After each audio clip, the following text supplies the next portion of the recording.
Okay, we're gonna look at Muerte. This is from an Against the Odds magazine, obviously. A few things before we start it all. First of all, I've done at least one Against the Odds magazine game before. I was fairly pleased with it. The magazine in that one, as with this one, was actually pretty high quality. However, the other game that I played that I can recall, and there may have been two, I was pleased with. Overall, it seemed like a pretty good magazine-style game. Granted, magazines have gone up proportionally in cost from my S&T days, back when they were $2.50 an issue by subscription, but, you know, given the nature of printing and everything, getting the full magazine, and this is a fairly rich and large magazine actually, filled with some interesting articles. You have to say, well, okay, I can kind of see where the magazines are getting more expensive across the board than they were back then. However, what's harder to justify is this particular game. It looks like it has serious problems. I don't know about when it plays. We'll take a look at that in the playthrough. But man, cutting through the rules, which are a lot of special cases, and I think it's going to be kind of painful in that sense. But mostly the setup for it, which even with this little setup played that whoever sold, I got a good price on this, but most Against the Odds games seem to, kind of hold their value for some reason. But this one I managed to get at a decent price, so I figured I'd give them another chance, because I did enjoy the first one. And I may end up enjoying this as well. We don't know, but there was certainly a great deal of effort to the setup. The counters are not particularly attractive to me, and that did not help either. There wasn't sort of an easy way to distinguish between nationalities, etc. So what we have is kind of this yellowish color to indicate Spaniards, and this greenish color, which isn't too far from it, to represent the rebellion forces. Okay.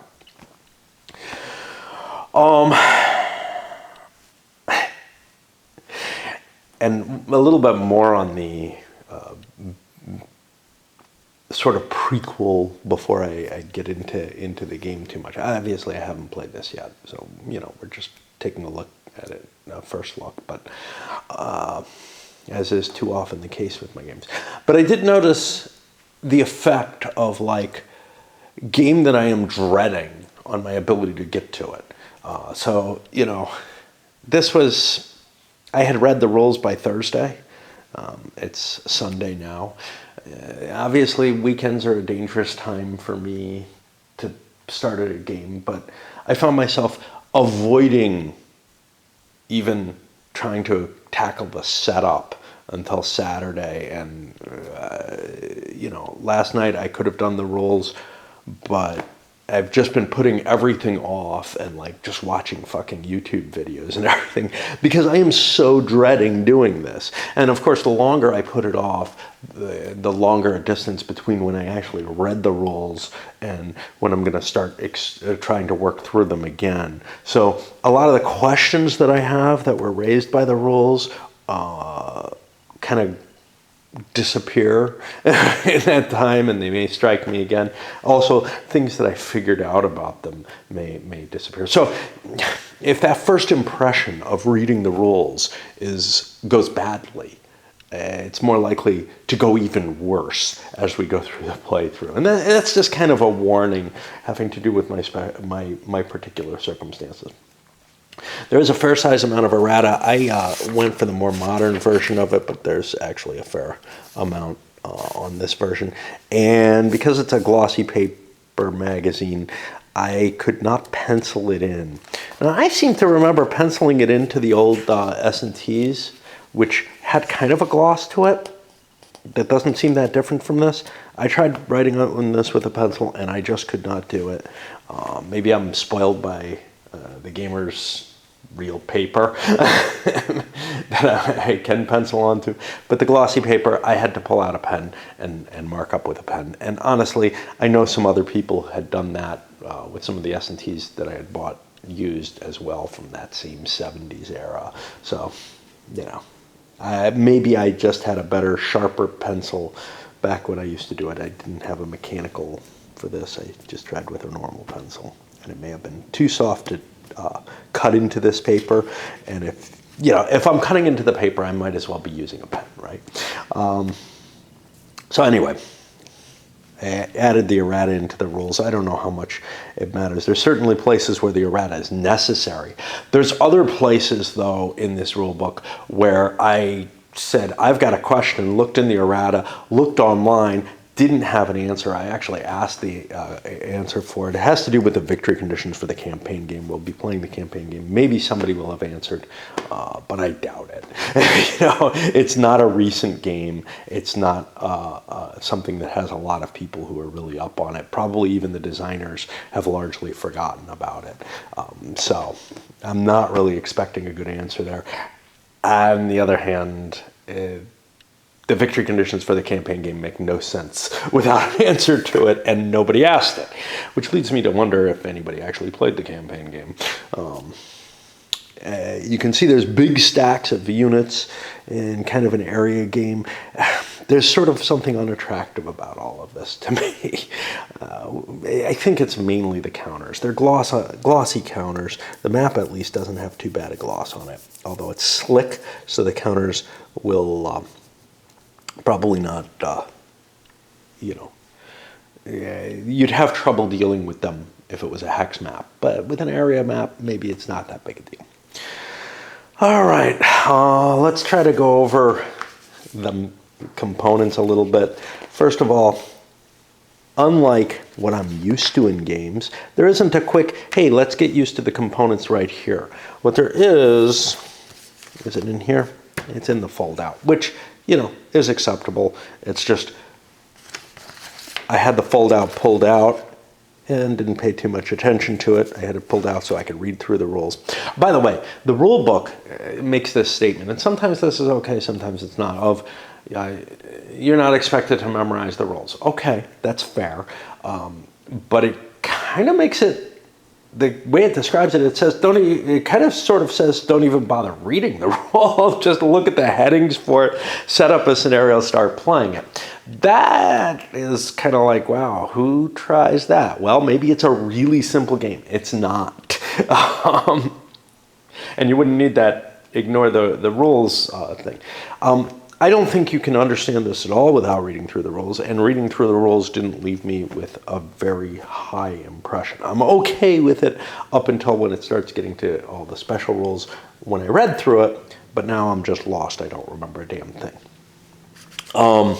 One of the issues is they provide this kind of play aid here, but you really need a photocopy of this. This is going to keep track of information that you need to be able to put counters on, etc. Unfortunately, it's printed opposite charts and tables that you need. A much better design would have been to put the two charts and tables onto one page and put this damn thing so that, you could use it as a little card.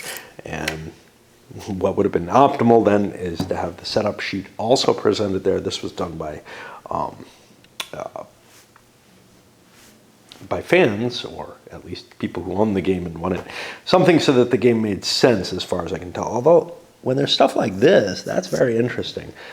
They either wrote a whole bunch of interesting stuff to help you play the game in terms of aligning the reinforcements, etc., or maybe this is something that was actually LPS Inc. That's these guys, isn't it? I think so. Yeah. I can't find it. That is indeed the company. So the company actually produced this as a play aid, but it wasn't provided, I guess, in the game. I don't know. Maybe it is. There's a print. There's a version of this online. Anyway, this could be on the opposite side of this card. So you could have actually had this card with a card for that on the other side, and they would have just had to pay the printing costs rather than the paper costs. Wow. I really don't want to get into these rules, you can tell. Okay, let's start looking then at the counters. So you've got military units which have a number of different values on them. They have their combat factor up here in the upper left corner, the number of steps that they contain on the upper right corner, and this is going to be a step reducible unit. The size of the unit, which I don't believe means a damn thing, but that's fine. And then a unit ID to the left here. So the PR is the unit ID, which is unimportant to the game. It's just there for historical value. And entry info. The M here says this comes in and starts the earliest scenario in Mexico. How you set up later scenarios is going to be more painful. The setup rules in the rule book itself are very, very painful. Even trying to use this in conjunction with them, and apparently this came with the game, so I'm less upset. I thought this was a player aid that was generated not by the company. Because I feel this is almost necessary to set up the campaign game. But, where was I? Anyway, basically you have letter codes that tell you which area on the map they kind of go into, but you have to look up to see which particular provinces they go into, because the nationality symbols usually aren't enough. There's further limitations on them, and that can be kind of confusing. There's places where two people can place units in the same place, which also can cause you a certain degree of confusion.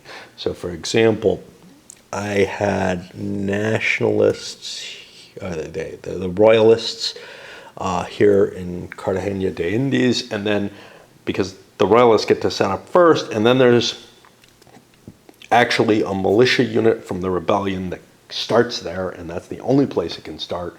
And so obviously they own that, but again, pretty minor in terms of a complaint. We'll get to much more. So let's take a look next, I guess, at the map, which gives you these kind of colorings. Neutral is kind of out of play for the most part. They're not going to be part of the rebellion itself, but there are these things that indicate pro-patriot and pro-royalist areas. That's going to affect reinforcements and possibly some other aspects. These no patriot uprisings, these are all spelled out in the rules, and they don't tell you, hey, there'll be a color coding for them on the map. Okay. And then the mountains, which I can barely discern where they are. I think there's a mountain here. What's not given is the differences of how the border lines represent, what they represent is not given in this map key. And there's some importance there, so there's something about colored lines being important.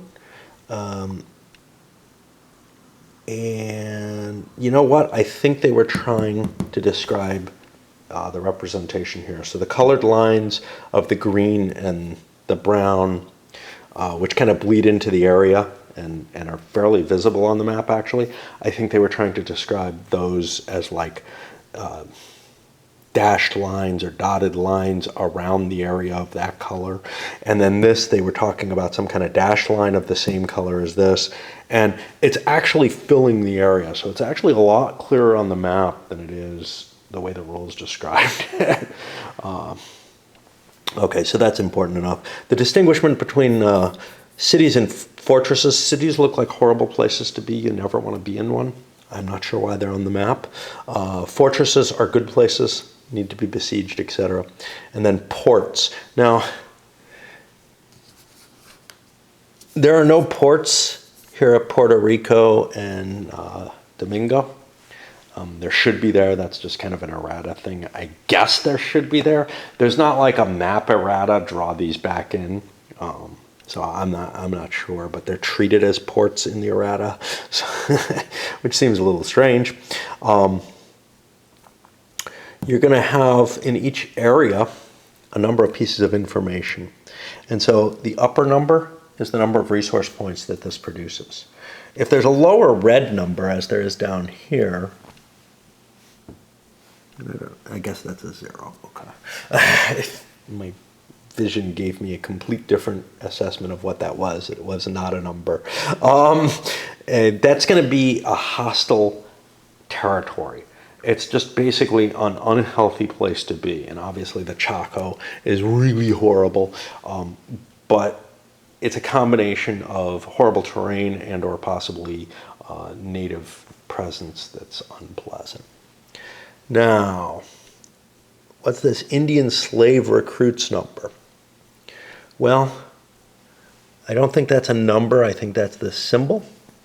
And if you trigger those, you can cause some problems because basically they'll trigger as rebellions against the royalists. But here's the thing. The main rebellion factor in this game, in this series of conflicts, is really the liberal, almost oligarchy of South and Central America. And the thing they're most terrified of is a slave or Indian revolt, or a combination of the two. They do not want the underclasses to rise up. So if the underclasses rise up, you're not going to be able to create the kind of it's going to be a disincentive for your mainline units to be able to be created. It can get you a lot of forces, and Mexico actually starts with one of these massive revolts in place, which kind of drives the liberals over into the royalist camp. And liberals is probably the wrong term. The locals. It's much like the American Revolution. And then Patriot RP use. That has to do with these flags showing here, which is who can build, which Patriot nationalities can build things. Now, we have 4 different flags. We have a Mexican rebellion area. The El Plata down here, which includes an interesting little thing of its own, which is these guys, which are sort of autonomous rebels. They're rebellion against the royalists, but also opposed to what eventually becomes Argentina. Separatists, essentially. So they can actually kind of play both sides of the issue. Colombia, this is really Grand Colombia. It includes Venezuela. When I see things like Captaincy of Venezuela, I expect that there's some kind of border that applies to that. However, it doesn't appear to be. It appears to cover the entire Grand Colombian region, stretching through Panama. I don't know if that's okay or not. It did kind of confuse me a little on the setups, but I think I may have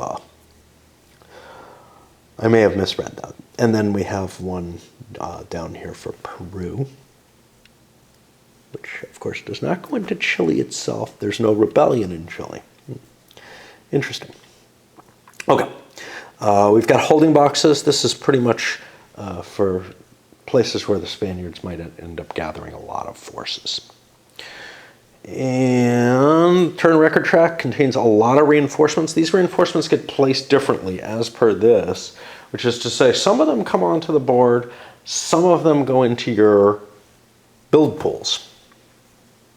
and they're distinguished by whether or not they have, I believe, a specific thingy on them. For example, this says 6P. It comes in on turn 6 and is placed, I think, in the Plata region, but maybe something else. How is this worded? If there are letters, it's placed on the game map. Yeah, the text.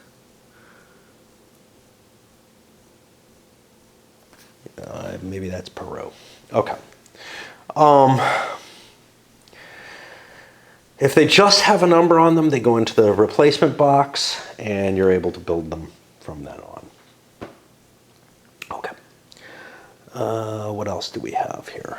We have these things, which are basically force markers, armies, that you're able to put on the board in order to make the stack smaller or something along that line.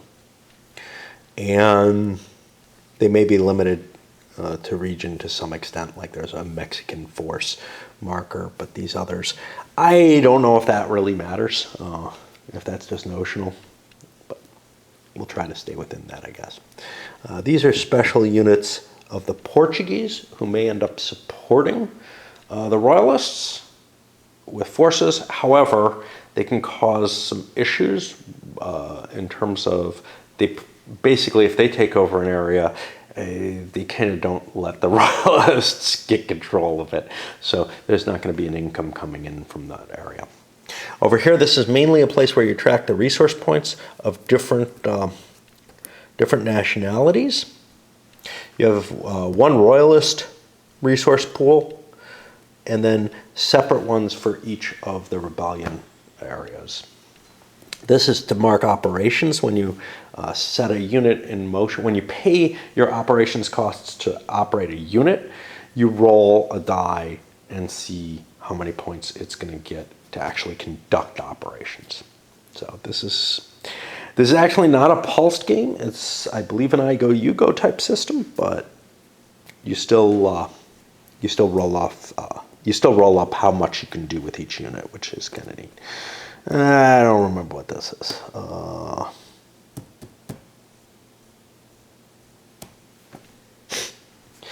knew what it was a little while ago. The initiative marker, yeah. Okay, who's got the initiative for the given turn? And okay, we got these things. This side indicates militia units are in kind of guerrilla form, where they're gonna be less easily tracked down and fought. However, they can cause some problems to the region.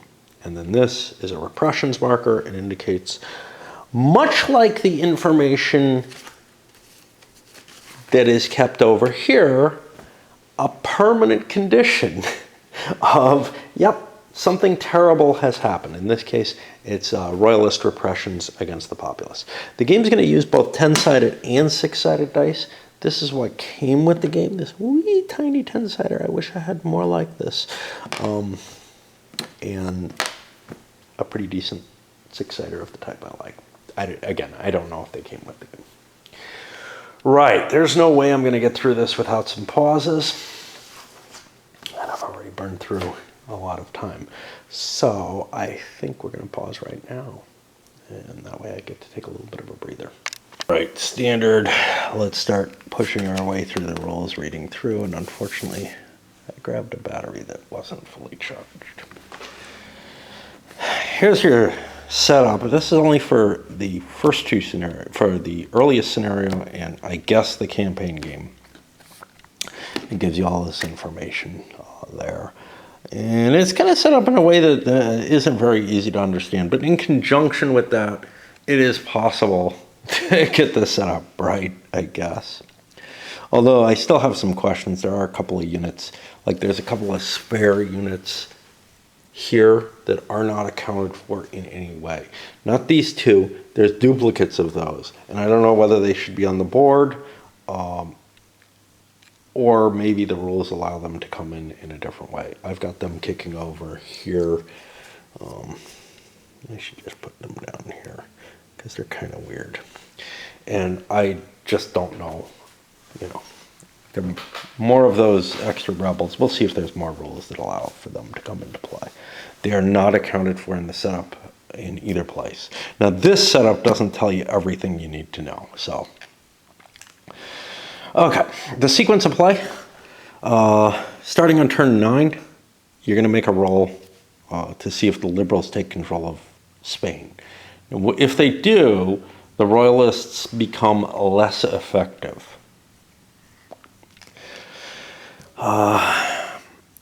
Then each player is allowed to attempt to create uprisings. Even the Royalists can have uprisings. Both sides had their adherents among the aristocracy that was local. Although you're limited, it's easier in pro-patriot or pro-royalist to create uprisings in favor of the group that is supported there. And for example, Cuba is pro-royalist because the people in Cuba were very, very afraid of what even the liberals of the idea of like a slave uprising happening, especially since Haiti had happened. Okay. Reorganization, and then you get to the reorganization and reinforcements phase. Both players are going to get RPs from the territories they control. Militia that are on the map can be turned into replacement forces for regular units that they're stacked with. This is really a nice little factor.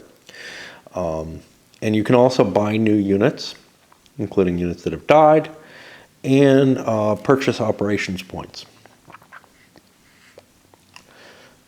The arrival reinforcements come in from Spain at this point off the track, and players are allowed to reorganize the forces in a particular area into stacks. Also, units are allowed to throw themselves into or out of guerrilla mode. Then each player has their own operations phase. And finally, you get to check to see if a siege causes the fortifications to surrender, and naval units have to go back to port. Now, there's an optional rule to allow naval units that are on blockade duty to remain on blockade duty, and we'll probably play with that because otherwise there are some problems that I see. Okay. The Patriot player in his operations phase is going to get 3 separate phases, sub-phases essentially. First, the El Plata and Chile units get to move together. Then the Grand Colombian units, including Peru and New Granada, get to move together. And finally, their Mexican units get to move. Basically, they have 3 separate turns within their turn. Whenever you're activating forces, and I think this goes for either side, you roll a die to determine how many operations points. Well, before you do that, you roll a die to see how many operations points you get for the turn. And you keep track of this is just so weird. Before activating a unit, roll 1 die to determine the number of operations available for that turn. I think this is on a per unit basis. Players may use the ops available to keep track of the number of ops expended by a force. Players may not alternate activations. That is, another force may not be activated until an activated force has expended all of its available operations. What we don't have is an easy way to mark which units have moved and which haven't. Interesting. Anyway, you roll a die, and you'll be getting a number of operations within a given force. If a leader is stacked with the force, he can add his initiative value, I guess, basically to it. If you spend RPs at this point, now this is interesting because you're supposed to spend these back here. Again, how can you remember this? I don't know. We might be able to pull out new counters, or maybe we just spend them as we go instead. If a leaderless force is largely militia, it's not going to do much. It has a -3 to its operation die roll, but it still will get to do something. Once a player has determined the number of ops available, then the force can operate. Every action costs a number of operations points. So like moving from one area to another costs 1, and there's a table for this. Great. Right here. All right. And my other battery is not charging. It's like thinking about it, and this one's dying. For me, this is the third Vireo camera that I've bought, and they all use the same batteries, even though each one's been different camera a little bit. This one might be like my second one in a lot of ways. I really like them. They're the only cameras I've been happy with. And so, you know, I can use the same charger and I can swap batteries all over the place and all kind of cool stuff like that. Okay. So where are we? Forces that attack after they spend 7 or more ops end up with a -1 die roll modifier in combat. That's just something to keep track of. Okay. When an enemy force or stack moves out of an area with friendly forces, by the non-phasing player's forces, the non-phasing player can attempt interception. You roll a die, and there's some modifications. If you get a 5 or better, you have successfully intercepted, and there must be regular combat between the forces. This doesn't cost the reactive player anything, except the results of the combat. And if the moving force still has some strength points after combat, it can keep moving. And if the intercepting force is mainly cav, it gets a bonus. If the intercepted force is mainly cav, it generates a penalty on the interception. And then the ops factor, which affects the activations as well, is affects the die roll as well. Units that are in fortresses or cities may not attempt an interception against moving forces or units. I have no units starting in cities because it just appears to be a way to lose your units. So I see no reason why cities are in the game. But we'll see. Maybe I missed something. Okay.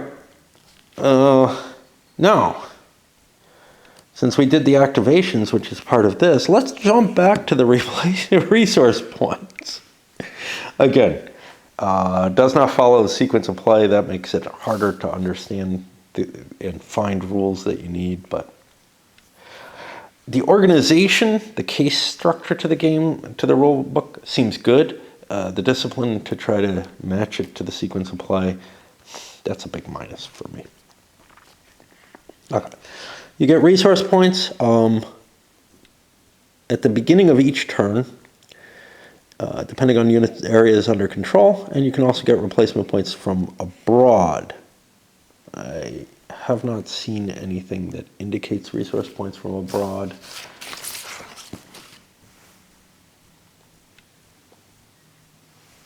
Anywhere, so I don't know where those can come from, but okay. I may know of something that causes them for the exiled patriots. During the third phase, reinforcement and reorgan reinforcements, players get their RPs depending on the areas and territories they control. For partial control of an area, I don't know that this is defined anywhere. I remember reading through this and not being able to figure that out. A player gets half the RPs, rounding down the remainders. Okay. RPs allow a player to purchase and replenish units. Paying the costs in RPs. Now, we've got a cost of building units here. Is it reproduced here? Yes. So all the different costs of things is here.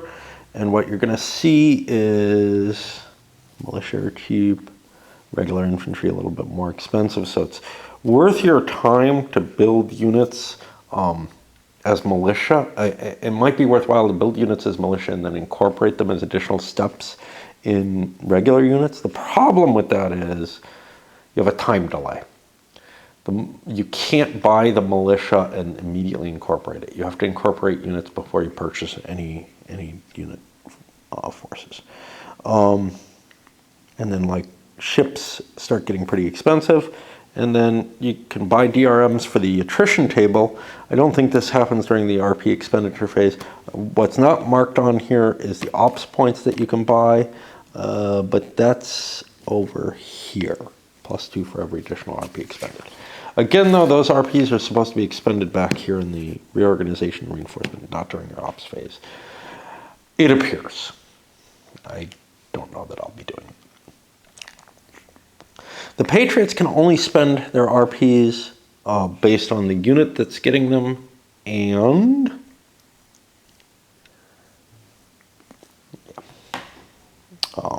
we'll see the rest of that, whether or not they can rebuild units outside their home territory. I'm not sure about that. I used to know, like when I read that particular rule. Okay. El Plata RPs can only be collected if certain specific areas, basically the areas with the flags, are the ones which produce RPs for that nation. And they just list them out here. They forgot to put the Chilean RPs. Apparently there are Chilean RPs.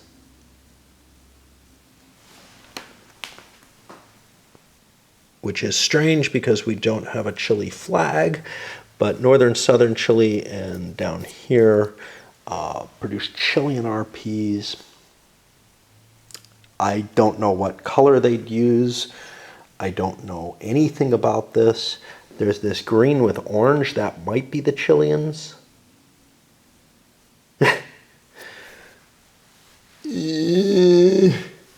That's Peruvians. Yeah, they're over there. Purple on green. Who's that? Oh, that's Chile. Oh, there should be some forces. Oh, here they are. Okay. Yeah, so Chile has this kind of pale purple, which looks a lot like the pale blue to me.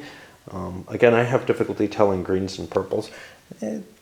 I'm sure with the camera you can see the differentiation. But these sort of pastel-y colors all blur together to me. And honestly, that's my big objection to the appearance of the counters, is this color facet to them. They're not bold enough for me to distinguish easily. I've got to say that with the national side, the yellow versus green, and then also with the particular, not national, the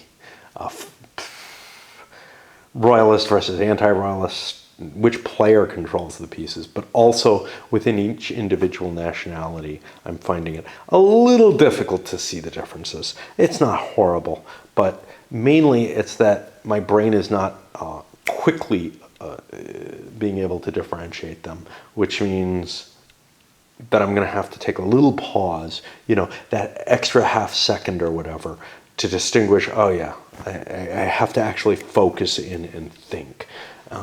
That I don't see as optimal. It may just be my brain, but and it may clear up as I play more, but I'm used to bolder differentiations. Okay, the Royalist player gets RPs from areas that are totally or partially controlled per module 4.0. Well, this is 4.0. We're not talking about what partial control is. This is the reference to that. We're in module 4. I don't know what they're talking about. And it also gets RPs from Spain. There we go, 4.5 and case 10.21. Okay, 4.5. All right, so we get a roll for how many RPs we get from Spain each turn. And there's modifiers here. That is unfortunately not present on the board. There's plenty of room on this board to add some tables. For example, this track could be a little smaller than it is. There's also potentially room on here, say on the back, where you can't use this anyway, and it would have been better presented on the back of that. But okay. Which is a nice card stock. It would be really great to have something where you have to put counters on card stock. Unfortunately, they don't give you counters to track everything on here, so some of it's like market, which is probably why they chose not to put it in there. But you could always sleeve that thing in a piece of plastic, because it's unusable where it is. It's just something you're going to have to photocopy and create, and I don't have that yet. Okay. So what do we have here?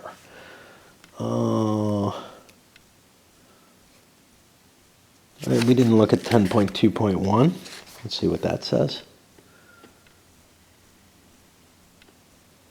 Restrict the RPs coming from Spain are reduced. This is just the effects of the liberal. And when the liberals take control, that wipes out all the areas that the rebellion can no longer be created in because there's been a slave revolt or whatever. Oh, we've talked about cost of building units. Now, here's what's interesting. RPs can also be used during the operations phase, which tends to indicate that the statement that you spend RPs here is actually incorrect. That's not caught in the errata, though. You can build and create units. If you're recreating units, they are placed in an area or city not... Recreated units are placed in an area or city under the player's control. Mexicans only in Mexican places. Grand Colombians only in Grand Colombian places. I'm hoping that these lists match the flags. I don't know. You can't create things in a city under siege. Cities are never under siege, only fortresses. Fortress cities, perhaps. But, again, another problem in the rule. Or maybe I don't understand cities, and we'll see. And like I said, you can upgrade militia into depleted two-step units. You can give them an extra step by taking a step away by killing a militia unit. However, again, let's break the idea of doing things in order. This is done before the recruitment of units. Royalists gets new units during the course of the game. And they can place these in any Spanish-controlled port in America. If there are Patriot naval units in the naval area adjacent, they cannot place the reinforcements in that port. This is the important thing about the rule about ships going home. That never applies. The rule that there might be Patriots floating outside never applies. Because reinforcements happen here, and at the end of a turn, your ships go home. So you will never be floating out at sea at the point where that happens, but there is an optional rule to allow you to blockade a port to prevent that port from getting reinforcements. So there's no way of interdicting enemy royalist reinforcements coming by sea, except with that optional rule, even though this rule seems to be a general rule for it. There's really a lot of indications that this was not well developed.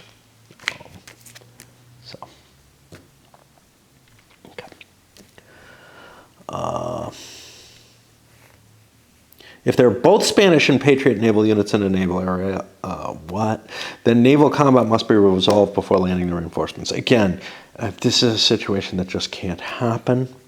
If there's a Spanish fleet in the same area, players must resolve naval combats before the Patriot player can attempt to intercept. By the way, I think that optional rule is actually, it's in the errata.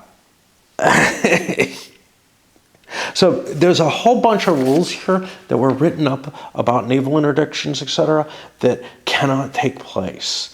The naval interdiction of reinforcements. And then they wrote an errata to make them take place only in the case of a besieging army in an enemy port.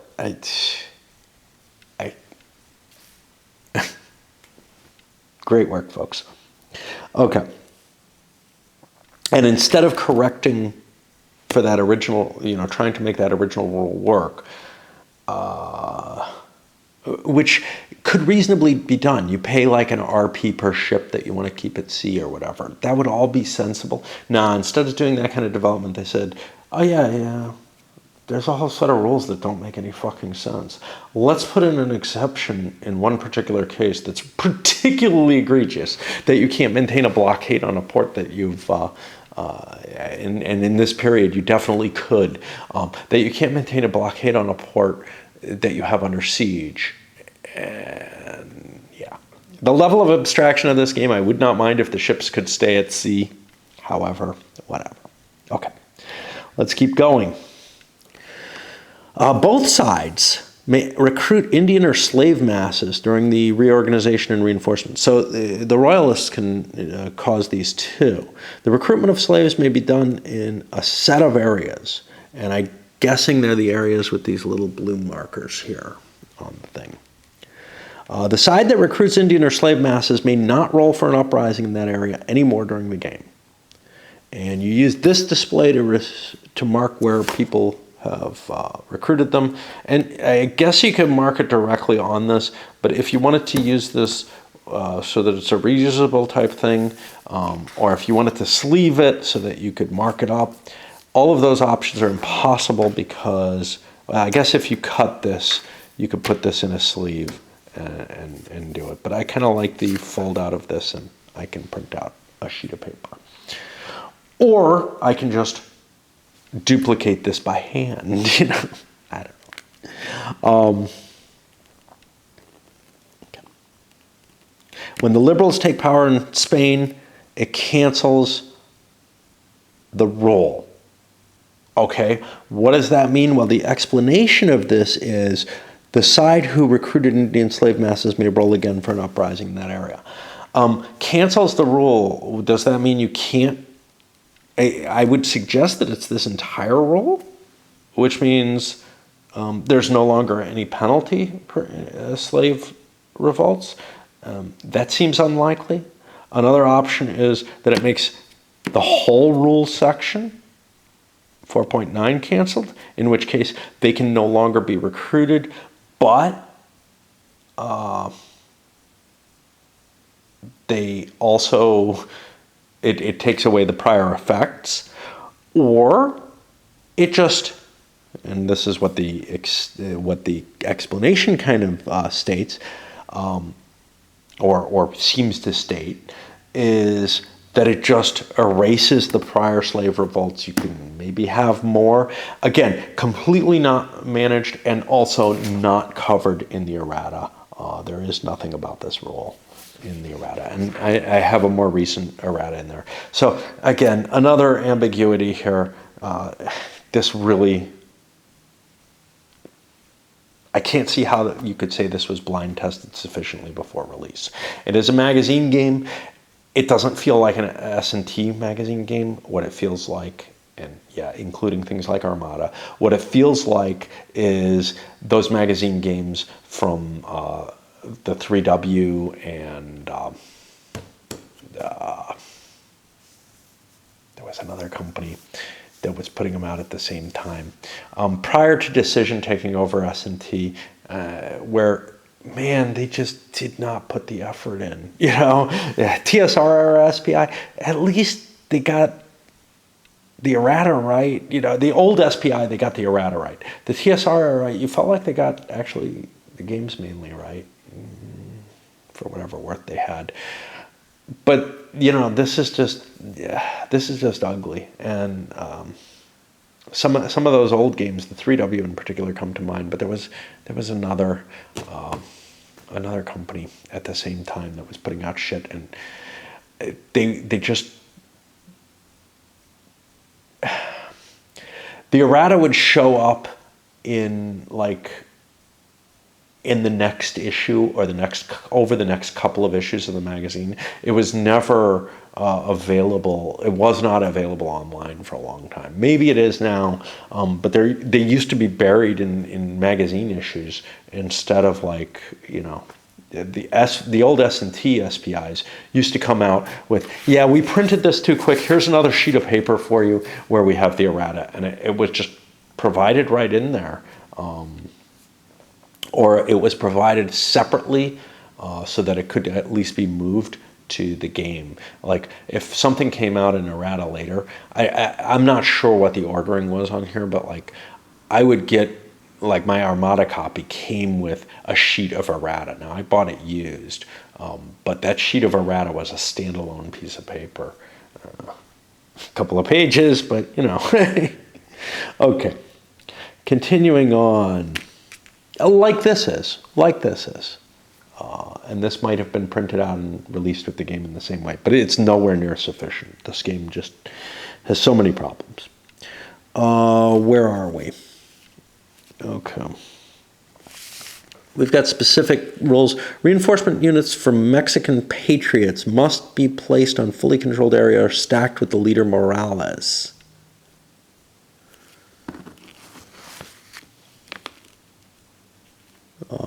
But if that leader is out of play, then the Mexican patriots may enter in any area that's free of royalist units. So it seems to me that I'm not sure what fully, controlled means, but it seems to me that like an empty area that's not controlled by the patriots now becomes available. Somehow Morales, who's over here, prevents the revolt from extending as far. That may make sense. However, if Morales is killed, any regular units scheduled for entry on later turns are replaced by militia brigades. That is, if 3 infantry and 3 cavalry regular units are scheduled for entry as reinforcements. Now, I don't know that there are such scheduled units for reinforcements. I guess there are. I see one here, GC7PL. That PL on the end means it's actually placed on the board. So I'll have to try to remember that. Yeah, so these are just units you can build, though. I'm not sure I see any Mexican units that are scheduled to come in on a specific place. Now, that may be dependent on scenarios. Maybe in some of the smaller scenarios, it happens differently. We're going to need multiple videos of this. I can tell I'm already close to my hour. And we haven't gotten into the rules, really. The Nueva Grande units. 1 through 5 Nueva Grande, 1, 2 GC Colombian Guards, enter or recreated only in the Santa Fe area. Again, that's going to be really hard to remember. My guess is I won't. The Mina unit, place it on any Caribbean coastal Mexican area at the beginning of the operations phase. Okay. Well, that's, again, special unit that I will not remember. On turn 8, that's this unit. It doesn't have any kind of notation on it to say, yeah, there's a special rule about this unit. That would be really useful, There's room for them to put something like that, a little red star or something like that. Do they have red in their countermix coloring? Yeah, they certainly do. So they could have done that, and that would have been helpful. But no. All others follow the normal recruitment rules. The Patriots have a Navy, a Colombian, Chilean, and El Plata frigate, which become available for free at a Patriot-controlled port. Okay, so this is on turn 2, and I don't see them.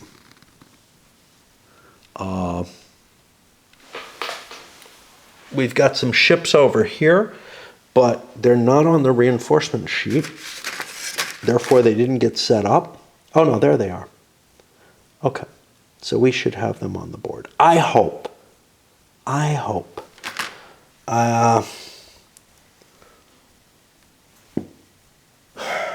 Geez, they don't have a turn marker on them, like, at all. No, these are in the replacement points. Those aren't the reinforcements. These are in the replacement points. Yeah, so I guess it's time for me to hunt those ships down and get them on the turn 2 reinforcements, because they aren't properly marked on this, which is generated by the company. Let's take a pause to do that. Another thing, there's no nationality lettering on any of these counters. You have to do it by color. And where do you find the color? Well, unfortunately, there's nowhere where it tells you what the colors are. Or maybe if there is, it's at the beginning of the rule book. But there's nowhere to easily look that up. So what do I have to do to figure out who's what? Well, Chile has these purple units, so purple is Chile. That's how I have to do it. I have to hunt the pieces down on the map at the beginning of the game. Now, if those units move from their area and start operating outside their area, I may get confused very, very easily. I'm just that kind of guy. let's get the movement rules out of the way here. A movement operation costs 1 operation point. You can perform any number of these per turn, moving multiple areas, up to your operation point total. Enemy control of an area doesn't block other players from moving through it or to an additional area. However, it costs an additional OP. So far, we don't have the idea of control yet. It has not been defined, and I don't know that it ever really is. This is a problem. It's one of them rules that I don't remember seeing, that I remember keep having the question, what does control mean? It's not defined. Interesting.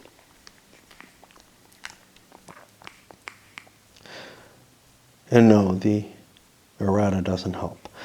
Units from either side may voluntarily enter neutral areas, those bordered in yellow. Well, is that the difference of control? Is control this? I don't think so. As directed in the rules. Royalist units must move out of these areas on the next turn. If unable to do so, they're eliminated. Patriots can remain in them. Sort of, we're operating as, I don't know, extra national forces that are based there. And this is especially important because they can run to the United States or to Haiti or something like that. There are some rules for building up there. Okay. This example, there's an error in it, but I don't think it's too important. At the beginning of the operations phase and before activating any unit, you get to reorganize your forces. You may reorganize them to form several forces. There's no limit to the number of units that can be in a single stack or force. A force placed inside a city or fortified city hex benefits from the defensive bonus of being in a city, but may be subject to siege, attack, or attrition. So far as I can see, there is absolutely no benefit to being in a city.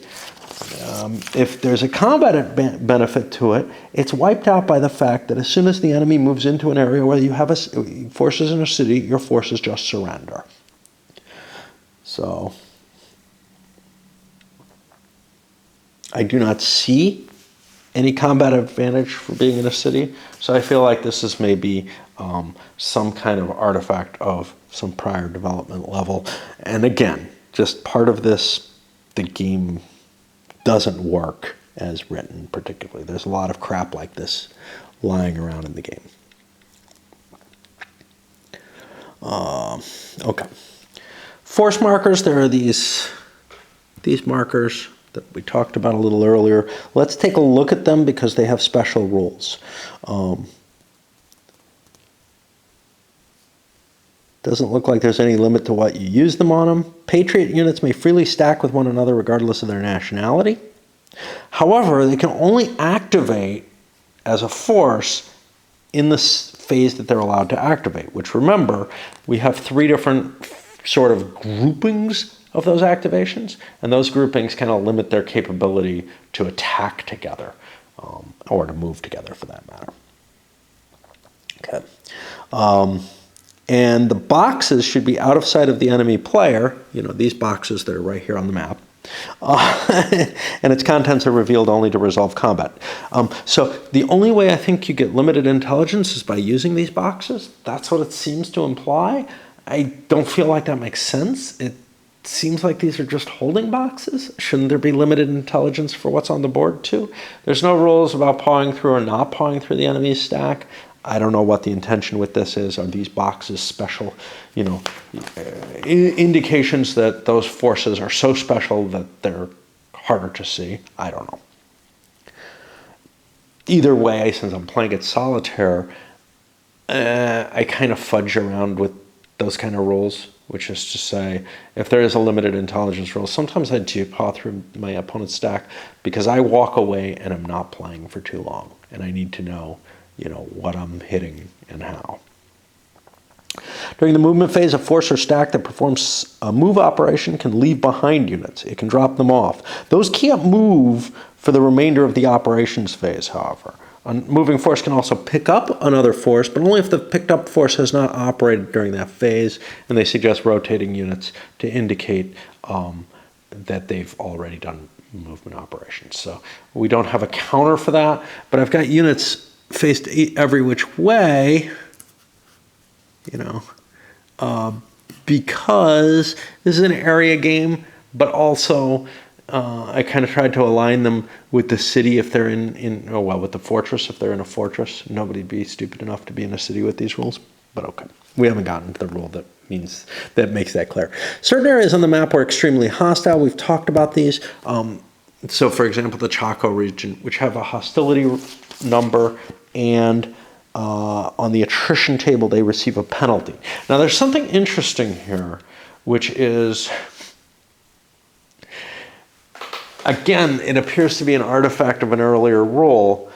They use this number instead of the 0 here, which kind of indicates that the resource richness of the area would have been used on as a perhaps beneficial modifier on the attrition table, but that's actually not the case anymore. Whatever that's a remnant of is gone. So again, you have these traces of like old rules that are maybe still kicking around, and maybe we're in a more interesting game, or maybe a more coherent one, before somebody got around to developing the game and butchering the rules. It's hard to tell. It's hard to tell if the original designer butchered the rules and the developer didn't fix them, or if the development process resulted in this mishmash of bad rules. You never know, right? However, I got to tell you, as we're winding down on this particular video, that I really do have the feeling that, like, I'm a lot less willing to invest in an against the odds game again. I have a lot of them on my kind of a subscription list because they do some interesting subject matters like this. I don't know anything else that covers this whole revolution this way. And that's very exciting to me, or a series of revolutions. But man, if it's going to be this kind of a mess, I don't want to touch it. And I'm not interested in like, oh, look, another World War II clone of everything else that's out there. I mean, unless it's an interesting subject, I'm not going to touch it. And if they can't handle the interesting subjects well, in terms of producing a game that's playable and interesting looking to do so, I don't want to touch it. Now let's take a look at this again. So our initial talk about this is about extremely hostile areas which affect this. A stack of 2 or more units or any force moving across or ending an operations phase in any of these areas must roll on the attrition table, or that moves across the Andes Mountains. So in general, you don't roll attrition. You only roll it if you move across or end operations in these areas, or move across the Andes. The attrition die roll may be modified by the owning player if they expend 1 RP for every 4 steps in the moving phase. The maximum die roll modifier is -2 from doing this. And it's kind of interesting. So if you're facing, so you have different, so it's not actually a penalty here. This is really interesting. So you roll on a different table based on mountains or hostility factor that you're dealing with, but you also add the hostility factor to the table, even though that determines which table you're on. Ouch! This is getting painful, man. I mean, it doesn't seem like there was a coherent decision there. Is that what they intend, or were they just so drugged up when they wrote these rules and so disorganized about it that that's actually another mistake? I don't know. I'll play it as written, but and here's the thing: the as written is only on the chart. It's not in here. It's not fully expressed in here that there would be that modifier. But that chart had been to add the resource level of the area where the force ends movement. That's what's written on the chart. The addenda says to add the HL level. Now, obviously, you wouldn't want it to be the resource level because that would actually reduce that would actually increase the step losses. It wouldn't make any sense going into an area. But I've got to say, the fact that the hostility level is already accounted for in here leads me to believe that maybe they didn't mean that. You know, I mean, if you're only in a hostility factor 1 area, that's the same as crossing the mountains. That's pretty bad. And if you're in hostility 2, you're on this worst table. Should you really be adding that in as well as choosing the table with it? It feels like this was a quick patch because there was an error in the thing, and I don't know that they put enough thought into it. And certainly if this got through with that table through the playtesters, you've got this kind of, well, the playtesters obviously weren't doing their good, but maybe that was a mistake. Maybe it was a typo. Maybe a lot of these were typos, but man, I'm not so sure, because the fix just seems like a patch to answer why somebody got something wrong. And I you know, more of a, yeah, we'll decide that on the fly, rather than something that actually came through that process and was a later thing. Now, maybe there's a typo and this is the fix for that. So let's take a look at how this is. The RP expenditure lists incorrectly. This should be a -2 DRM. We fixed that. The first, obviously the chart went the other way at one point. The first die roll modifier is add HL, should read add red HL. So yeah, this was fixed, I assume, during the development process, if this is sitting in here. It's hard to tell because the owner of the game made a photocopy or something of that, and this could have just been printed off an online source. I don't know how quickly the September 16th errata was out, if that shipped with the game or not. That makes a big difference to me. If that shipped with the game, that may be, you know, post-production development work going into play of, wow, we really made some mistakes, we need to correct these. That's a la the old SPI thing. There's a later set of errata from December of the same year, which doesn't add a whole hell of a lot. So there's a big difference to me between whether this decision to change this and reverse it was something that was made during playtesting and considered, you know, some considered time to try to figure out how to best fix it, that these charts actually, as written, are not strong enough and we need that HL level on there and cause more losses, or if it was just kind of a spur of the moment decision of, oh, well, obviously that should be HL, not RL. Big difference to me. My confidence in terms of what they've caught in terms of ambiguities and perhaps just outright problems is not very high right now. So I have no idea where to fall on that, even if I knew this came out of the playtesting process. But if it didn't come out of the playtesting process, I have just about no confidence that they actually meant to make that chart incredibly more painful.